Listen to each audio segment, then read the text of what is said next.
The Orient Express was known for its luxury, elegance, and the wealthy passengers it carried across Europe.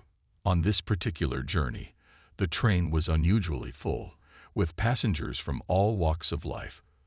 Among them was Detective Inspector Harold Blake, a seasoned investigator who had solved some of the most baffling cases in London. He was traveling to Paris for a much-needed vacation, but fate had other plans. The first-class compartment was filled with the soft hum of conversation and the clinking of fine china as passengers enjoyed their evening tea. Seated across from Inspector Blake was Lady Eleanor Whitcomb, a wealthy socialite known for her sharp tongue and even sharper wit.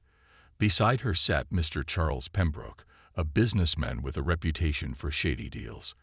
At the far end of the compartment was Dr. Emily Hart, a quiet but observant woman who seemed to be studying everyone around her.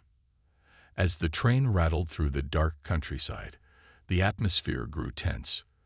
Lady Whitcomb had been arguing with Mr. Pembroke over a business deal gone wrong. Their voices rose, drawing the attention of the other passengers. Inspector Blake, though intrigued, remained silent, observing the scene with a detective's keen eye. The next morning, the train was thrown into chaos. Lady Whitcomb was found dead in her compartment, her body slumped over the small table, a teacup still in her hand. The compartment door was locked from the inside, and the window was slightly ajar. The conductor, pale and shaken, called for Inspector Blake to take charge of the situation. Blake examined the scene carefully. There were no signs of forced entry, and the only clue was a faint smell of bitter almonds coming from the teacup. He recognized it immediately: cyanide poisoning. The question was, who had administered it, and how? The detective began interviewing the passengers. Mr. Pembroke claimed he had been in his compartment all night, though he seemed nervous and avoided eye contact. Dr. Hart admitted she had argued with Lady Whitcomb the previous evening, but insisted she had no reason to harm her. The other passengers, though shocked, had little to offer.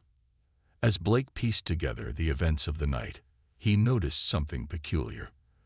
The window in Lady Whitcomb's compartment, though slightly open, had no signs of being forced. The lock on the door was intact, and the key was still inside. It seemed impossible for anyone to have entered or exited the room. Then Blake remembered something Dr. Hart had mentioned during their conversation. She had seen a shadow moving near Lady Whitcomb's compartment late at night, but thought nothing of it at the time. Blake questioned the conductor again, who revealed that a maintenance worker had been seen near the first-class compartments earlier that evening. The detective's suspicions grew. He confronted the maintenance worker, a man named Thomas, who initially denied any involvement. But under Blake's relentless questioning, Thomas broke down and confessed. He had been paid by Mr. Pembroke to slip the poison into Lady Whitcomb's tea through the slightly open window. Pembroke, fearing exposure for his illegal dealings, had wanted to silence her permanently.